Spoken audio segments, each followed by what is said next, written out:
Movie news. Welcome to today's movie news headlines of the day, guys. We're going to be talking about Anna Kendrick. Ooh, yeah, Captain America 4. It's a filming date, and Jimmy Kimmel says a bad joke. Welcome to Mirror Domains Movie News, your place for entertainment headlines. And on today's show, we're going to be talking about The Strangers. Horror movie gets a reboot. Captain America 4 definitely gets a filming date. We'll talk about the director of that too. Joker 2 gets some casting news with a little bit of an update with that. And Jimmy Kimmel makes a bad joke. Ooh, and it's the talk of the town. We'll end off the show with that maybe. But we start off today's show talking about Anna Kendrick at TIFF. And apparently, this is just kind of a fun way to start off the show, I thought. She got stuck in an elevator. Okay. This is in Toronto, obviously. Toronto International Film Festival, TIFF. And, well, it looks like they took it with some fun. Nobody was freaking out, but imagine being in an elevator with this many people. There she is right there, guys, smiling. Hey, if you're going to get stuck in an elevator, you... well, you know, if you're stuck in there with Anna Kendrick, hey, you know, you could be stuck with worse people. Anyway, she said she documented the ordeal in a video posted to social media. The classic. I'm behind schedule at this film festival because I had to be rescued from an elevator. Excuse she wrote in her Twitter. Okay. So, and apparently some firemen had to come save her. Dashing to her rescue. This is why I should take the stairs next time, someone else said in the video. Yeah. Okay. Well, I thought that was just kind of a fun little thing to start off. I guess she's in town there in Toronto promoting a film that she's going to be starring in. What's it called here? Alice Darling. Yeah, the Alice Darling. And directed by Mary Nye. A young woman trapped in an abusive relationship becomes... okay, thanks a lot. IMDb. A young woman trapped in an abusive relationship becomes the unwitting participant in an intervention staged by her two closest friends. So she's got some addiction issues in this. Anna Kendrick is going to be starring in this. Alice Darling. Okay, so I guess that's what she was there for promoting, and I like Anna Kendrick. I think she's a good actress, she's a good singer, and I can't wait to see her project, Alice Darling. Of course, we know that she's also slated to star in The Dating Game that we talked about last week. She's going to be also directing that one as well. The Dating Game, about some show called The Dating Game where there's an actual serial killer that was on the show. I'm told that it's not supposed to be more about that, but Anna Kendrick, yeah, stuck in an elevator, took it with some good humor. Cool. Yeah, well, not cool. What am I talking about here? I thought that was a fun little way to start off the show today. All right, guys, if you don't know, we're a movie news show daily, 12 p.m. Eastern, Monday to Friday, where we talk about all the big movie news headlines in quick, rapid fashion. And there are all my social media handles where you can watch the pre-show on Instagram and then the post-show that we do on Facebook that may be migrating, will most likely be migrating to Twitch. So I guess I'll need to update this little banner here pretty soon. But let's continue on the movie news headlines of the day, and we'll start off with Joker 2 casting. We got some Joker 2. All right. Jacob Loafland joins Joker Foley Adieu in mystery role. Well, it's not too much of a mystery because apparently it's going to be a character in Arkham Asylum. And from what I'm being told, the majority of the movie of Joker Foley Adieu with Joaquin Phoenix and Lady Gaga as Harley Quinn is going to mostly take place in Arkham. So this Jacob Loafland was in Maze Runner. Now, this is not what he looks like this is what he looked like when he was in Maze Runner. So let's take a look at what he looks like now, guys. There he is right there. You can see him right there because he's definitely aged, right? He's grown up a little bit. And there he is with his shirt off, trying to impress the ladies, I would imagine. But you know, yeah, let's blow that one up a little bit. So this is him. Now, people would want to say, was he playing another villain inside Arkham Asylum? Maybe, but I would say that perhaps he could just be an orderly. You never know, right? Or, you know, somebody who's just assisting Harleen Quinzel as she's diagnosing Joker. But from what I understand of the movie, from some of the quotes that we see, Folie et Dieu is due out 2024, October 4th, 2024, so still 2 years away. From what I understand, the majority of the movie is going to be seen from, I don't know why they have Margot Robbie's Harley Quinn there, but it's going to be seen from Harley's point of view, from Lady Gaga. And apparently the way that she's going to relate to him is through musical sequences, because that's where we heard that it's going to be like a musical. Joker 2 is going to be a musical. Zazie Beetz is only in talks, though. I don't think she's confirmed. IMDb says here that she's confirmed. We saw the other week that Brendan Gleeson has joined the cast. Maybe he'll be like the big head honcho there at Arkham Asylum. Who knows? But Jacob Loafland has joined the cast. And just he opens the door. Who could he be playing? Hourglass Vikings in the live chat says, wonder if Jacob could be playing Scarecrow or another villain. And definitely. And he looks like maybe perhaps he could take on a villainous role here with this kind of a visage. Yeah, maybe. Because you remember, Bruce still is fairly young. So, like all the... I don't know how they're going to explain that time difference, but there's another... Dude, put a shirt on, man. What's going on here? Folie et Dieu, which we heard is going to start filming this December. So, will Joker 2 be as successful as the original? It remains to be seen. If the musical sequences are good, people will see it for the music. I think we just want to see what she's going to look like when she actually puts on her Harley facade, right? Her makeup and stuff like that.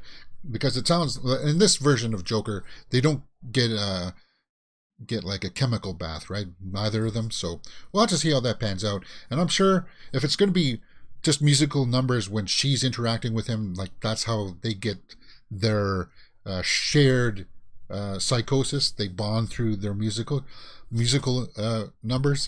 Okay, so it's not going to be a 100% musical, but it'll have numbers in there.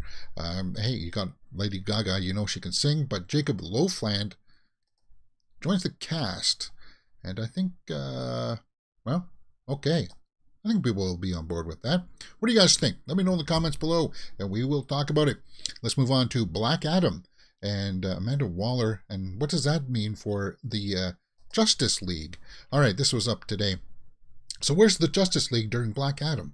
Yeah, so we know that it's going to be tied to that universe because we saw that Amanda Waller, played by Viola Davis, was in the trailer for Black Adam. And it just says... Well, then, it gives us question. Where is the Justice League, then? If he comes to Earth, we see that the Justice Society, with Pierce Brosnan, Noah Centineo, and what was it, that girl who plays Cyclone, and Hawkman, is going to be that there to welcome him in or ask him to surrender. So where is the Justice League? So that's a very interesting question that when I saw this article, I had to pull it just because, well, I know that a lot of people like the DCU. A lot of people like the trailer for Black Adam. I thought it was pretty cool, and I'm looking forward to it now that we know a little bit more about the story. Because I felt like that last trailer gave us a little bit, gave us what we needed to know from what the story is. And, well, why Waller calls the Justice Society and not the Justice League? Well, because she doesn't have a relationship with the Justice League. She put together the Suicide Squad. She didn't really have that much to do. Like, she interacted with Bruce Wayne, just handing off notes about people and stuff like that. But they didn't have the friendliest relationship. So that's probably why she calls this Justice Society. And let's be frank. Right now, the Batman and the Superman of the Justice League are kind of up in the air right now. We don't know exactly what's going to happen until David Zaslav reveals his 10-year plan, which we know is supposed to be about Superman. Like, the Superman and Batman are going to be the backbone of that plan. So we'll have to see how that pans out. But talking about where the Justice League, that's why you don't see them in the Black Adam. That's why, right? We know that. As movie fans, people who follow the movie news, Black Adam continues the DCEU's Justice League problem. Well, is it really a problem, though? Well, yeah, because we don't know exactly which version of Batman or Superman's going to be in this until whatever happens after the Flash. And from what we heard, apparently the Henry Cavill version of Superman dies off screen in the Flash. I don't want to see that happen. Apparently Ben Affleck's going to be in Aquaman 2 in a cameo. So who really knows what's going to happen? I just hope they can lock down Cavill and Affleck again. And I know that Affleck had said that it was like one of the worst experiences of his life working on Justice League. But if they come in with a new plan and a new vision, hopefully they can get that corrected. Arglass Vikings in the live chat says Waller had more of a relationship with Suicide Squad. Wonder if there are any members left floating around. Well, we know that Harley Quinn is Margot Robbie's, and Bloodshot, right? Was that Idris Elba was Bloodshot? Deadshot? I can't remember the names. I get confused between that character and Will Smith's character. Like the names, not the characters, but the names, right? They're similar. And of course, Peacemaker will still be around. So, yeah. I had to see. But that's why, for the most part, that's why, right? Because she didn't really have a strong relationship with the Justice League. And from what I understand from the trailers, he's going to be more on a quest for vengeance and not so much destroying the universe and stuff like that, right? Like destroying the planet. He doesn't have those aspirations just yet. So, Superman and Batman will be, they may not even address that. I don't think they will. They'll just use the Justice Society and leave it at that because, we saw her. We saw her in the trailer. So there's going to be a connection there somehow loosely. And I think for the most part, that's all the confirmation we need to know about that. What do you think about that? Are you satisfied with that? And for right now, I would prefer Black Adam to be more tied to Shazam first, because that's the one. That's one that's still going, and we'll have to see how that goes. But we'll find out next month when Black Adam drops, and pay attention to the channel for that, for straight out of the theater reactions. Let's switch the momentum here and go over to Marvel. We'll talk a little bit more about Marvel as we get down to some other stories here on the TV side of stuff. But let's take a look at the movie stuff. Some of the stuff that dropped during D23 too, but some of this came out too. But the director came out recently saying, well, how Captain America 4 is different from previous MCU movies. But we also got a production start announced, apparently, by Julius Ona, the director of Captain America 4. And we know that the slate for this was supposed to come out, was it 2024? It was the release date for Captain America. Captain America 2024, May 3rd, 2024. So let's take a look at this quote here, that how it's going to be different from previous MCU movies. Well, because we know that Falcon is now going to take over the mantle from Steve Rogers. If you haven't seen Avengers Endgame, well, I don't know why you'd be interested in this anyway, but it's not really that much of a spoiler. And if you haven't watched Falcon and Winter Soldier, then I'm like me, then, well, you know the gist of that was going to be about him becoming the new Captain America. Anyway, so let's take a look at this quote that he was in an interview with IGN, where Julius Ona said this about the upcoming film. Well, look, he is a different human being and coming from a different set of experiences. Back in the Winter Soldier, we saw what it means for somebody like him to take the shield, but it is also a very different MCU. It's a post-blip MCU. It's a post-Thanos MCU. So the world has changed a lot too, and the role of a hero has changed. Well, okay. Well, thanks a lot, Captain Obvious. Julius Ona with that quote. Oh yeah, well, we know that it's post all this stuff. What are you talking about? Anyway, let's go over and take a look at who this Julius Ona is, if you don't know who he is. The director. Okay, there he is right there. His previous works were Loose and the Cloverfield Paradox. So he's done Loose. No, he must have been a producer on Loose. Oh, it says director. 2019. Loose, right there. All right. But other than that, he did The Girls in Trouble and then a lot of shorts. So he hasn't done a big, huge project. Loose had a lot of famous actors in it, but Cloverfield Paradox was a true stinker. And I talked about that the other day there on the show as well. So I'm kind of like, I don't know if this, and I'm hesitant about this. And I think most people who saw Cloverfield Paradox would agree that, well, hopefully it was just a lot of studio interference that ruined that film. Because JJ came in and took that film and said that, oh, this is a sci-fi film. Well, maybe we can make it a Cloverfield Paradox film. Maybe we'll shoehorn it in, and it kind of ruined it. So maybe that's what happened, and that's why. Well, I don't know. What do you guys think about Julius Ona taking over for Captain America 4? So the filming is going to begin, well, early 2023. Well, it has to film sometime that year if it's going to be out 2024. Okay, so it's pre-production status. Let's take a look at this. Early 2023. Do we have an actual? I'm expecting maybe February, March. All right. During an interview with Collider, Ona spoke with Collider at D23, and he said this. Ona confirmed they begin shooting at the top of next year, so January? February? All right. We're already quite busy putting everything together. As you know, with these films, there are so many elements between the cast and the script and the effects and the stunts. It's really exciting to be really diving deep into it. And we know that the villain is going to be that guy from the Hulk, right? The guy with the big head. The leader. Okay, so there you go. Early next year, guys, is when Captain America 4 starts filming. Captain America New World Order. So it's not necessarily Captain America 4, but everybody will be calling it that. So Captain America New World Order. I'm still, yeah, I just hope it drives us towards the next Avengers movie. Because so far we haven't been doing that.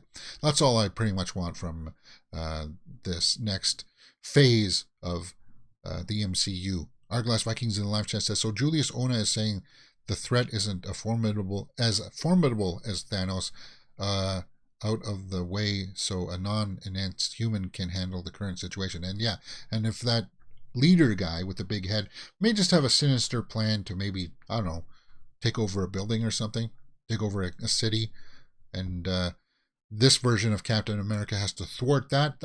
Yeah, keep it a little bit smaller. It doesn't have to be global, right? It doesn't have to. That's a good catch there, saying that it's not necessarily a global huge threat that he's going to be facing. But I just want it to be, I want it to have that Winter Soldier feel, right? And he kind of alluded to that a little bit, right? Talking about where he's coming from for Captain America 4, where Falcon's coming from. All right. Guys, if you don't know how this channel works, we do movie news daily live, 12 p.m. Eastern, but we also do full live watch-alongs for series just like She-Hulk. Episode 5 drops tomorrow, so we'll be looking forward to that. I'm enjoying it. House of the Dragon, episode 4. Oh, we're up to episode 4 in that already. Wow. Very controversial episode last on Monday. 1:30 p.m. is when we do these shows, guys. And on Friday, we do Rings of Power. And hopefully episode 4 will shed more light as to where the story is going. Because I know that a lot of people are frustrated with it so far.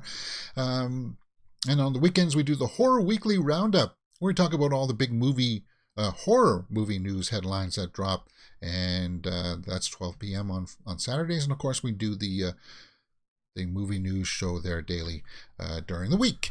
And we do also other types of things, just like full movie reactions for Prey, X, that's out there right now. And Pearl opens up this weekend. I'll be seeing Pearl over The Woman King. I think I'll be seeing Pearl over the Woman King. But yeah, you're going to find a lot of things that you like here. And other series that we watched Stranger Things. Season 4 was fantastic. Well, a lot of people responded to that. So yeah, you're going to find something that you like here on Miro Domains. Hit that thumbs up button because it does help out the channel. Subscribe. I don't like to tell you to do that because you know how to play the YouTube game by now. Hey, if you like it, you're going to subscribe anyway. Let's try out something new here today, guys. A bunch of new, smaller stories that dropped that's not really worth me cluttering up the line here. So I'm going to call this the Tid Bit Round Up. Tid. So I may, I'm going to have to maybe rethink the title for this. So let's just run through a quick few headlines here in the Tid Bit Roundup. And who knows, maybe, well, let's put on some music for this. Let's use, Tid Bit Roundup. Let's go. Haley Bailey sobs watching young girls react to Little Mermaid trailer. Now, I actually didn't mind the Little Mermaid trailer, but people said, oh, she doesn't look like Ariel. Her hair's not red enough. I don't care about that. Oh, it doesn't look like she's underwater when she's singing. Guys, I'm going to give it a fair chance when it comes out, but apparently, the younger crowd where it's aimed for, the demographic, there's like one that went viral there, and Haley Bailey responded to it saying, "Okay, I just sobbed watching this. Thanks, she's so sweet." So the younger crowd, which I think this movie is directed towards, are like, they don't care about that stuff, guys. They don't care if her hair's not red enough. They just like to see it almost in like a real mermaid. Well, that's what they're going for. But seeing it, it inspires them. So I got no problem with that, and it's cool that there are fans out there that are liking it. My reaction to it is up on the channel right now. I didn't hate it. What's next? Avatar 2's long development is actually impressive because of Titanic. What? Apparently arriving 13 years after the first Avatar. What does this have to do with Titanic? I don't get it. Because the release of Avatar 2 is one of with an unusually long gap since Avatar. Well, you know what? Top Gun Maverick just proved that it doesn't matter how long in between the sequels. As long as you make a good sequel, people will come back to it.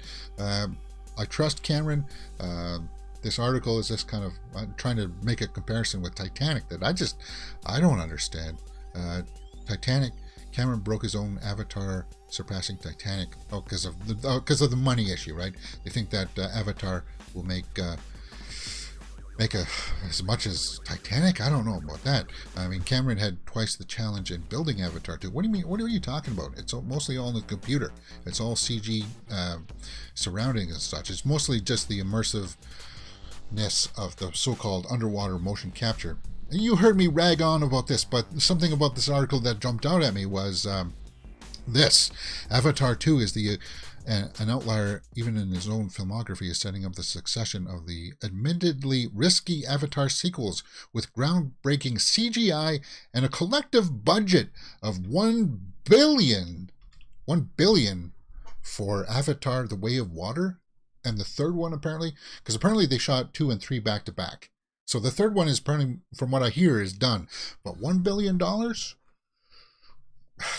don't know if Avatar 2 will make that. I know that there's a lot of people out there that are looking forward to Avatar. But maybe. I do think it does have a chance to make $1 billion back. But if the budget was $1 billion, how much more after $1 billion will it make? That's the thing that's up for the debate. But that price tag, $1 billion, with a groundbreaking CGI and collective budget of $1 billion for the Avatar sequels, or at least for 2 and 3. Apparently they're going to start shooting episode 4 soon. So we'll have to see how that goes, if Avatar 2 lands with people and resonates. Moving on, The Last Starfighter sequel still being worked on. Writer confirms. Gary Whitta. So if you saw that 80s movie, The Last Starfighter, who else was in that? Was it Lance Guest and that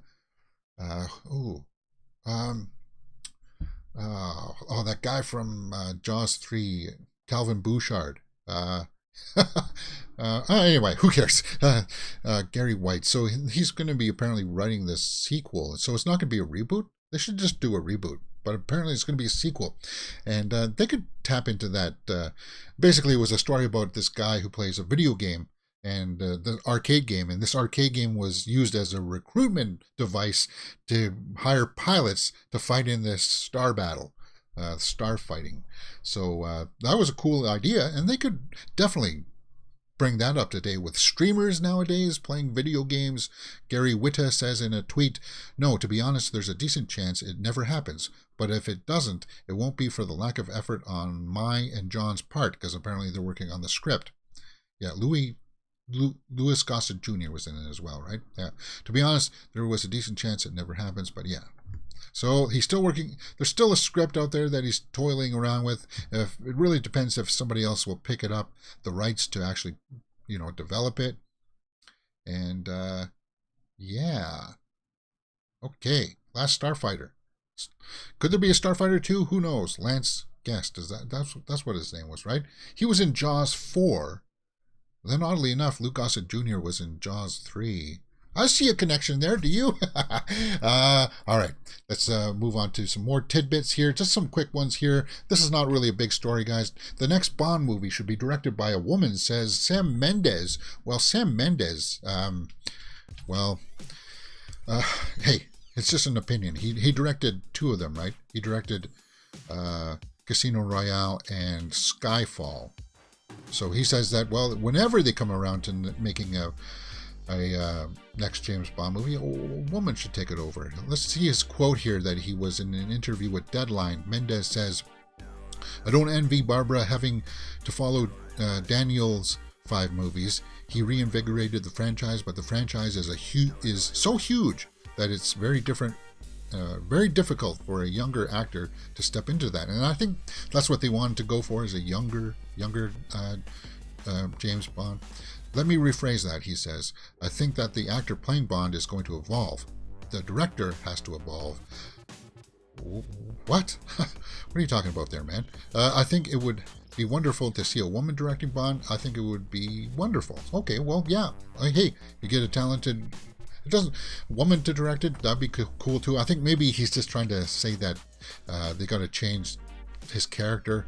I still hold hopes that they'll do a one-off, kind of like Lazenby had, just a one-off movie with Idris Elba. But that's just my fantasy about it. But it's not really a big story to run with there. Hey, he would just like to see a female director take over Bond.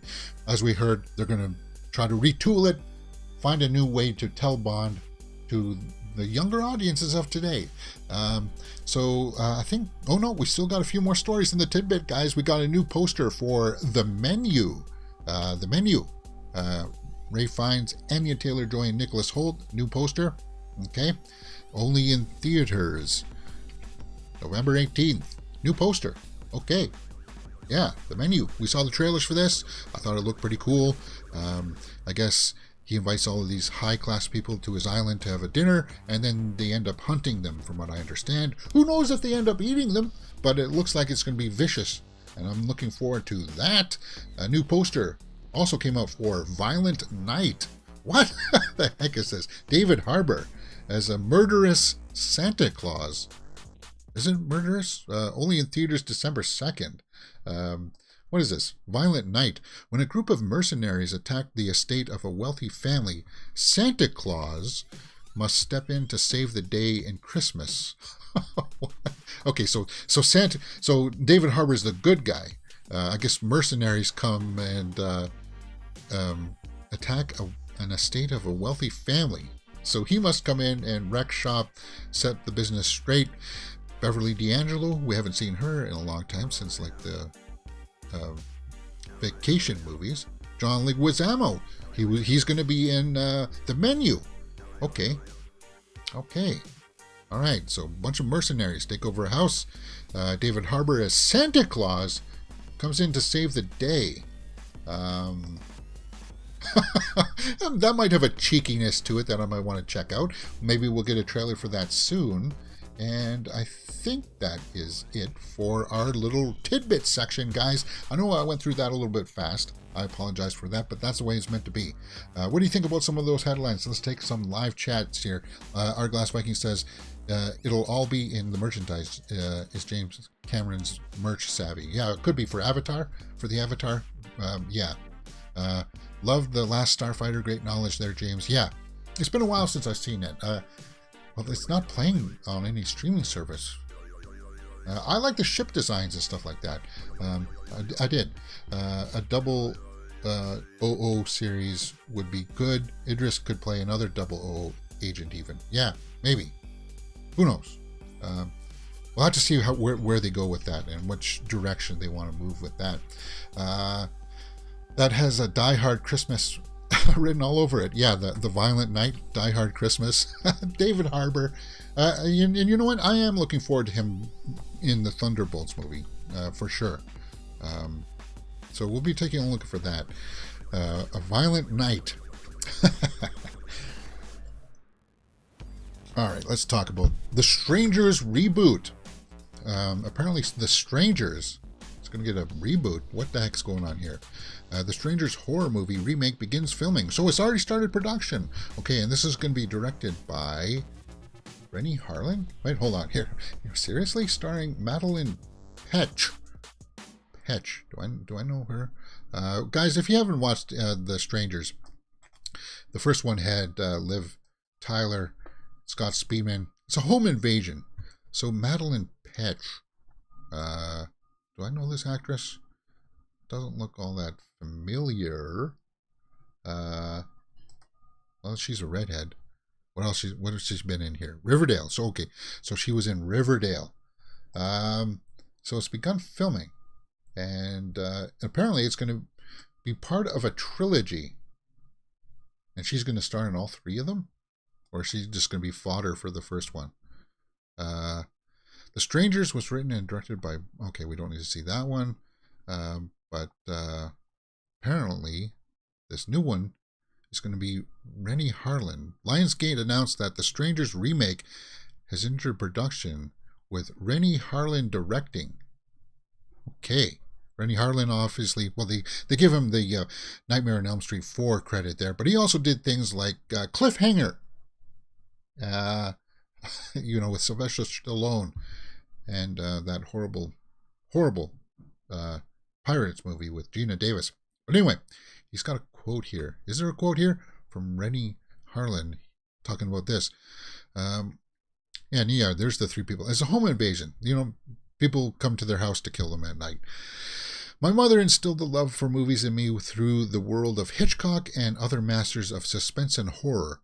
My breakthrough to Hollywood happened with the success of A Nightmare on Elm Street 4. It is only fitting that I get to return to my favorite genre with the incredibly well-written trilogy of The Strangers. The Strangers and the storyline are all grounded in reality and offer me an endless tapestry of haunting visuals in bringing these movies alive. Now, here's the thing that I have about the Strangers. Does this really need to be a reboot? I mean, we never ever got to see who was actually under the masks. Did we?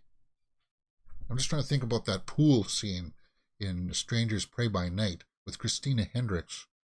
Did the mask get pulled off at one point? Anyway, this is kind of like, do you need to reboot it?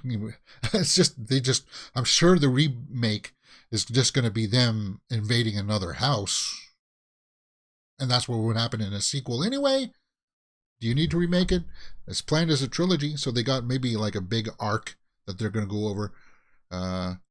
So maybe we'll learn about some of their motivations. They're killers. They just like to kill people. Do we need to know why? Was it a traumatic childhood? I don't know. What's this? Plans have been kept under wraps. Whatever. Okay, so it's begun filming. The Strangers. I'm a horror fan, so I'll keep my eye out for that. Now, not to be confused with The Strangers, The Stranger trailer dropped.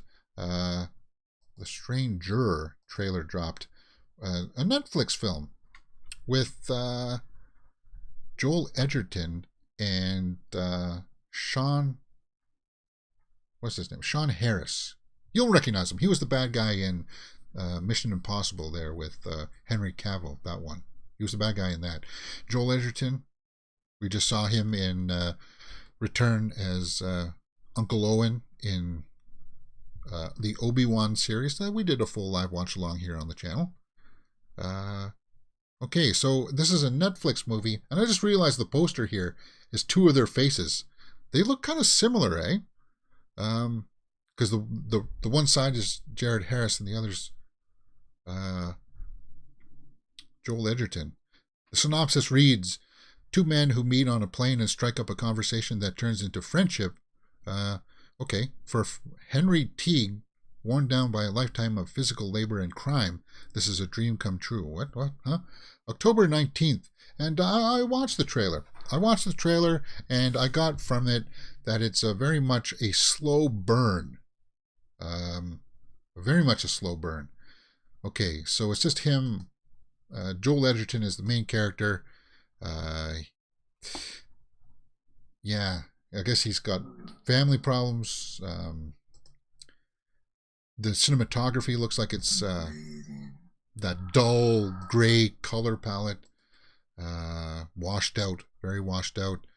There's Sean Harris right there. So these two, I guess, meet in jail. Looks like he's burning the car for evidence. And I guess they work together just to try to find a new life, maybe, in crime. But it does have that slow burn to it. Sean Harris, he was also in Prometheus, right? Yeah, he was the guy who didn't want to be on the ship. What you see here? So I don't know if they plan a heist or something in this, but Joel Edgerton is a good actor. I trust him. Sean Harris is pretty cool. It looks like I got a little bit of a hint of perhaps Hell or High Water, but much slower. Much slower. It looks like a much slower paced drama. But I like the two actors. On Netflix, October 19th. Might have to check that out. I don't know if I'll do a watch along, but I'll check that out. Let's take a look at some of the comments here. I love how they always manage to make the trailers so interesting without spoiling the movie. Huge respect to these people making them. Okay. Glad to see Sean Harris getting a lead role again. He's such a brilliant actor. Sean Harris is a vastly underrated actor. Always delivers. I'd agree with that. I saw this during the Melbourne International Film Festival. There's no crime film like it. Okay, so there could be a heist of some nature in this. Plus, Sean Harris really nails it. So a lot of Sean Harris praise. Joel Edgerton is the most underrated actor. Okay, so there's some Joel Edgerton love there too. Best Australian Film of the Year, a true masterpiece. So it's Australian. Okay. The Stranger. Yeah. Very curious. If you watch the trailer, guys, I recommend that you do. But just as I said, it's a little bit of a slower burn. And I like the cast. Our Viking says, "Oh, cool poster. I didn't catch that. Looked like the Fallen Man in the Rings of Power." The Fallen Man in the Rings of Power. Let's take a look at that poster again. Yeah, how it's both of their faces, but because they both have the beard, you just kind of it marries well. They could be brothers almost. Yeah, The Stranger. Crime film. Thomas M. Wright directs. Cool. Joel Edgerton's been doing a lot of these smaller projects. He was also in the 13, where he goes underwater to save a bunch of soccer players, right? What was that called? 13 Lives. He was just in that as well. And that was on that was on Apple Plus. Was that on Apple Plus? And of course, he was in Obi-Wan. See his slate here. Boys in the Boat, The Brutalist, Dark Matter TV series. Stingray. Very interesting. Joel Edgerton. Good actor. Interesting cast. All right, let's switch up to some TV news. Or no, one more final movie, because Werewolf by Night is apparently it's a movie, right? It's like a special event kind of thing. And yeah, I always thought that it was going to have like a Moon Knight crossover, but apparently there's no Moon Knight crossover plans for Werewolf by Night. All right, no crossover. Well, we watched Moon Knight here on the channel, so if you want to see that, go check that out. Moon Knight first appeared in Werewolf by Night in the comics years ago. That's what everyone is thinking. Yeah, there's no immediate plans for anything like that. Bummer. But you know that the director of Moon Knight and Oscar Isaac were in Egypt recently filming something. Could there be like a post-credit scene in Werewolf by Night alluding to it? Apparently not. You thought that maybe. And the Werewolf by Night trailer, we watched that here. We watched that here on the channel. It's up there on the DC or on the D23 trailer reactions, so it's mixed in with that stuff. And I liked it. It was black and white. It was kind of a throwback to that classic Hollywood horror movie style. And apparently it's going to have a little bit more of that comedic quality to it. So we'll have to see how that pans out. For sure. Whoops. For sure. But no immediate crossover with Moon Knight. I thought they were. They weren't. There weren't discussions of doing Werewolf by Night per se, just because they had already had some plans for him. And Kevin Feige had no idea of how he wanted to use him, which I'm still not privy to. I'm in the dark as you are when it comes to a Moon Knight and Werewolf by Night crossover, but we knew that they crossed over in the comics, and we'll have to see how people respond to Werewolf by Night when it comes out October 7th on Disney Plus. So that's just a few weeks away, guys. 3 weeks? 3.5 weeks? No, yeah, yeah, okay. All right, there we go. Werewolf by Night.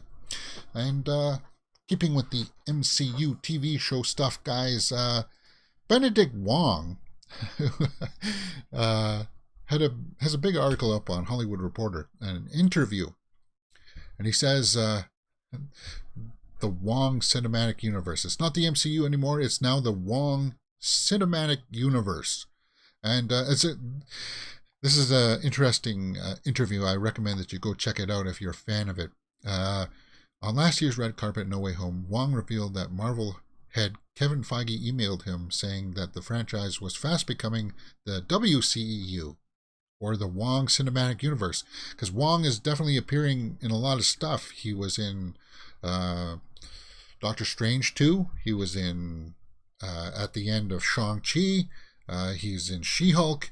And I think he's going to have something to do with bringing the Avengers back together somehow.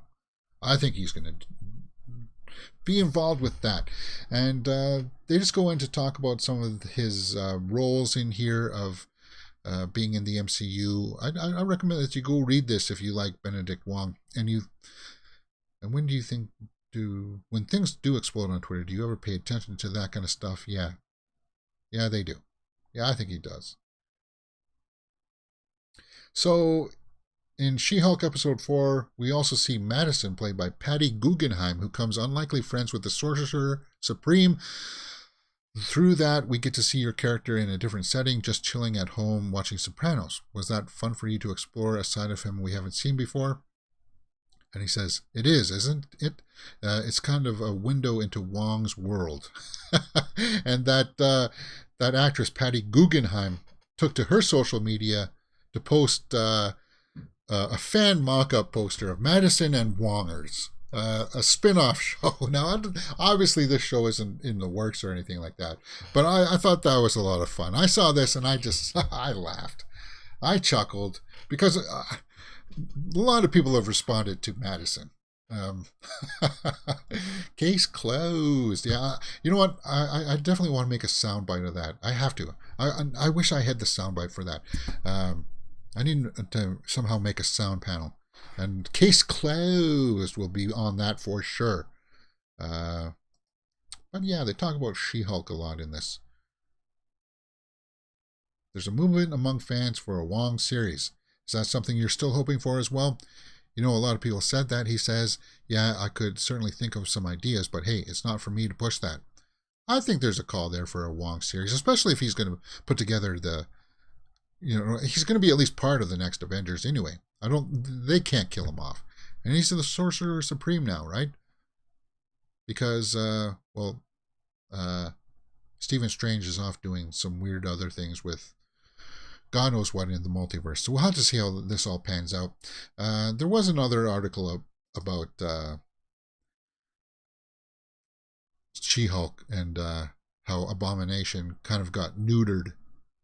And it was kind of a rant article saying that a lot of the characters in the MCU now are getting neutered because Abomination should be that big monster that was in the first Hulk movie, but now he's tamed, he's calm, just like the Hulk is. He's tamed, he's calm, he's no longer the big raging bad guy.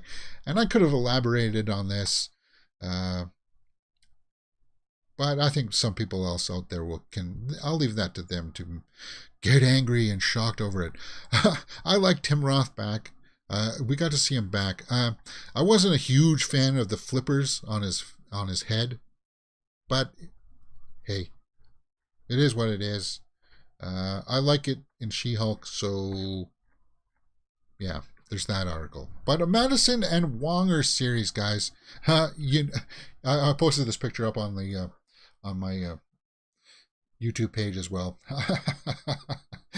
I think it could be there, but I hear that I would say that the Madisynn character would get that gag would get tiresome very quick. Very quick. She would have to evolve somehow. She'd have to have a little bit more depth. And I think that's why she was so effective, because they used her sparingly. So there you go. And did she make a deal with Mephisto? Yeah, there's even articles up there about that. I'm not going to address that. I'm sure somewhere along the lines we're going to see Mephisto. But yeah, she went to a different dimension and made a deal with some bad guy. But we'll have to see how that goes. Madisynn Wongers, is that something that you guys want to see? Arglass says apparently Abomination is more comic book accurate with the side fins. Is he? Okay. Well. Oh well. Mandalorian season 6. Seriously? Is that when they want to go to? The Mandalorian Endgame plans confirmed by Katie Sackhoff, who plays Bo-Katan, and she's definitely one of my favorite draws for the upcoming season of Mandalorian Season 3. We saw the trailer for that. That's up on the channel right now. Go check that out, that trailer reaction. Good trailer. But apparently at the D23, or somebody got her on record quoting here. Yeah. Mandalorian Season 3 was at D23. Let's take a look at her quote here from an interview with Variety. She said this about the Mandalorian's future. You know, I haven't been told how many seasons it will run for, but we'll just have to wait and see if that happens. Yes, it's the amount I thought it'd be. So she seems to confirm here that she knows how long it's going to run for. She laughs. The good thing with David Filoni and Jon Favreau is that they're constantly expanding this world, and I don't think that Star Wars fans will be lacking any content anytime soon. Well, we know that they're confirmed for Season 4. We know that. But then how long can it go for? It's going to run longer than the Andor series. The Andor's confirmed for 3 right now. 3 seasons. It was going to be 5, and then it got shrunk to 3. But all the accounts that I could find for Mandalorian, the question is, well, then how long could it go? You don't want it to overstay its welcome. Yeah. You don't want it to overstay its welcome. And I hear that it would be nice if it wrapped up with a movie of The Mandalorian. Bring that in. But the speculations out there that I found was that it could be 6 to 8 seasons is the sweet spot, apparently, for Mandalorian. So if it ended around season 6, well, if we're going to go into the war for Mandalore right now in this season, or at least start it, the door's open. They've cracked it open now, so they can just have it go as long as they want it to. I think that's cool. But yeah, what do you think? How many seasons should The Mandalorian go for? We're getting into season 3. I think they're playing it by ear.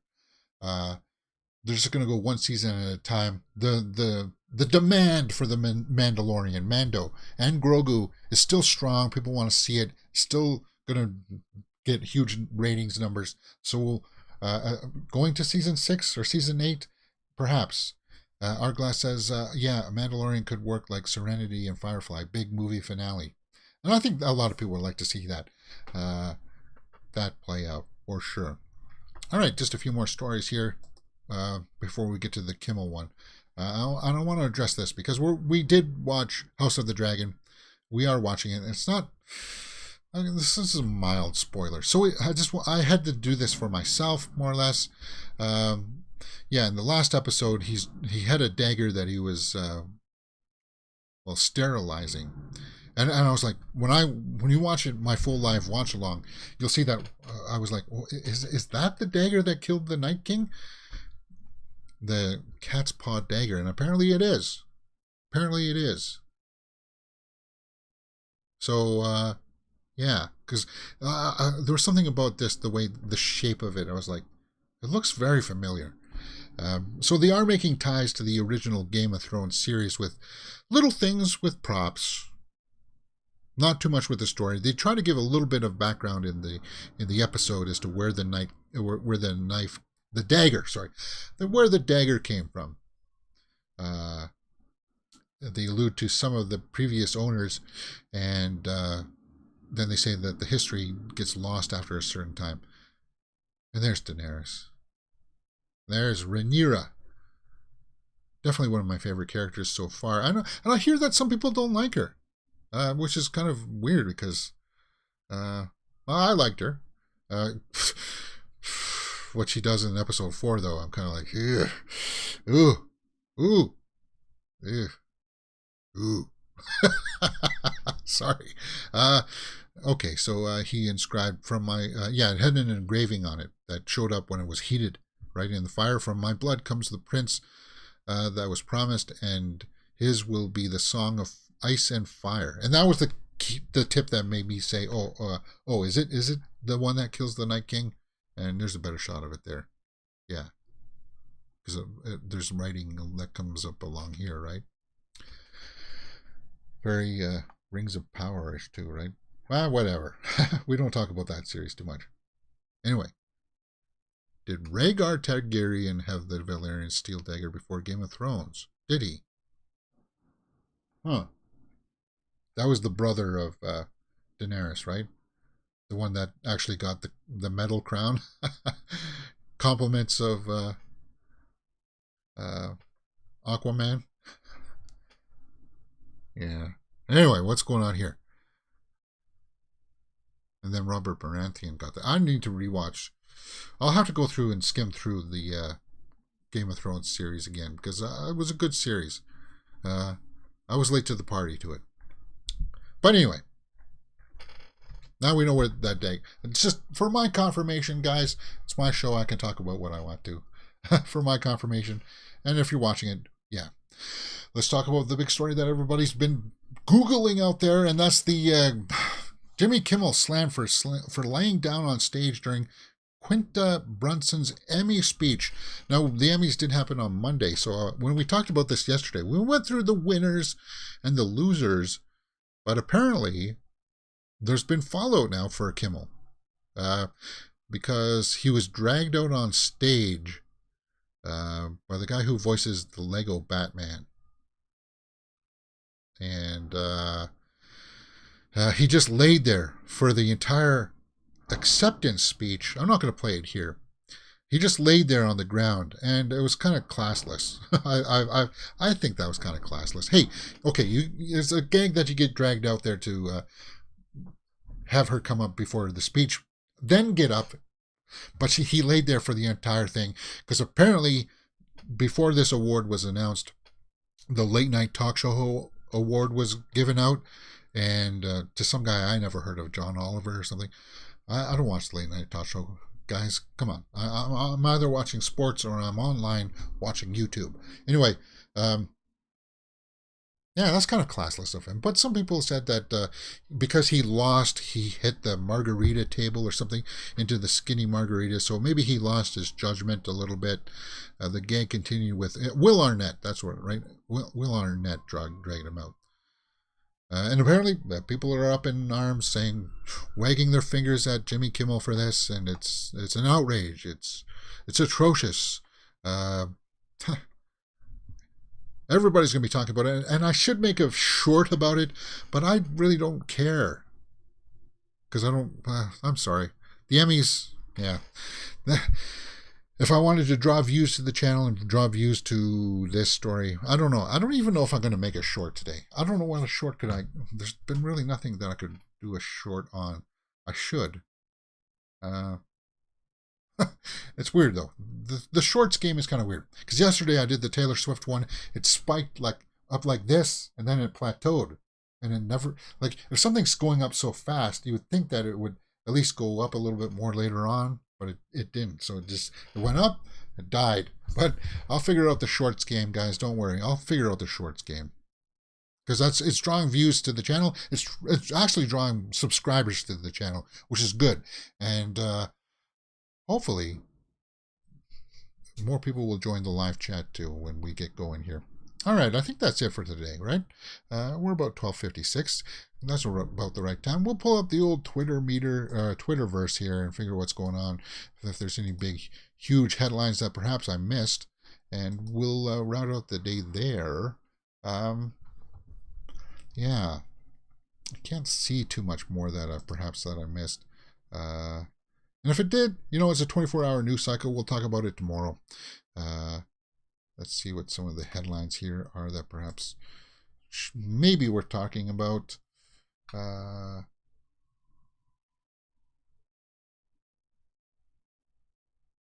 Yeah, not too much. Nothing there. All right, let's go over to the Twitterverse and see what's going on there. Charles Melton to star opposite Natalie Portman and Julianne Moore in May-December. It takes place 2 decades after a scandalized romance between a teacher and a student. So Julianne Moore plays the teacher and Charles Melton plays the student. A movie is being made about them with a Hollywood actress, Portman, starring. What the heck? What? That doesn't make that. A movie is being made about them with a Hollywood actress starring Portman. So is there a movie within the movie? What the heck is that's a weird description. Yeah, I don't care. Well, I'll figure that out more as more details of that come out. Flatbush, man, I don't know anything about that. Saoirse Ronan was going to be in Greta Gerwig's Barbie, but she had to drop out due to scheduling conflicts. Really? She was going to be Barbie instead? I think Margot Robbie's got that well handled anyway. There was going to be a whole character that I was going to play. Another Barbie. I was gutted I couldn't. Oh, okay. Well, yeah. Okay.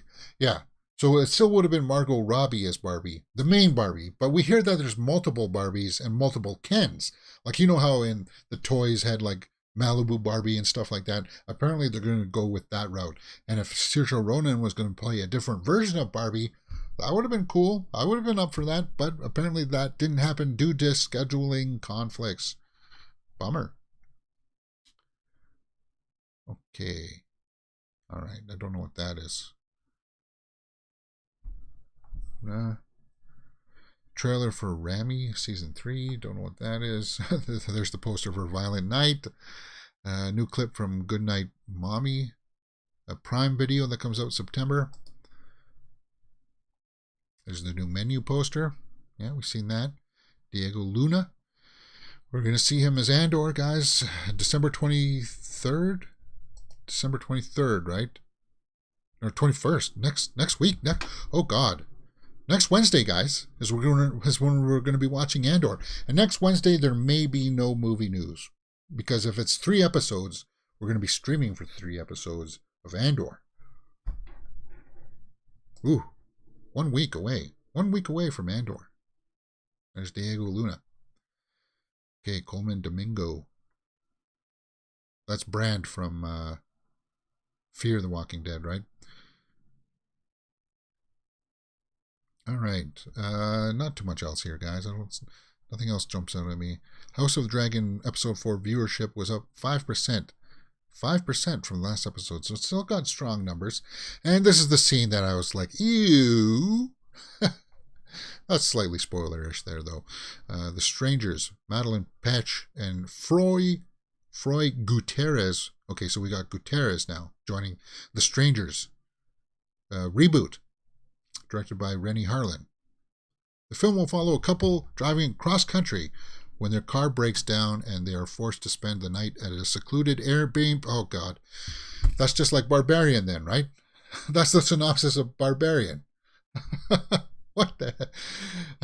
Yeah, see, like The Stranger's premise. The Stranger's premise, it's not that convoluted. It's killers, home invasion. So, I mean,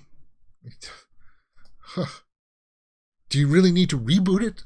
It's just continue it and have it in the same universe. You don't even have to address that the first two existed. I don't know. Leah Michelle, funny girl on Broadway, has been doing well. The Woman King opens up this weekend too. So we're going to have some new things hitting the top 5 there. And I hear good things about this. Still 100% on Rotten Tomatoes. Viola Davis talking about Amanda Waller there.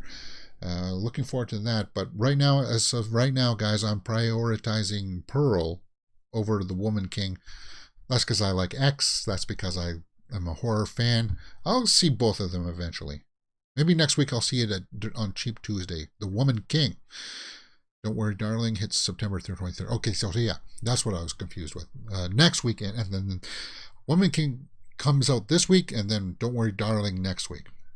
Florence Pugh, Harry Styles. And I think that's where we were yesterday. All right, guys, that's it for today's movie news. Join us tomorrow for more movie news and She-Hulk Episode 5. Oh, yeah. I'll be looking forward to that. And if you want to join us here in just a few moments for the post show on Facebook Live, you can join us there. Hit that thumbs up button, guys. It really does help out the channel. And see you tomorrow for more movie news.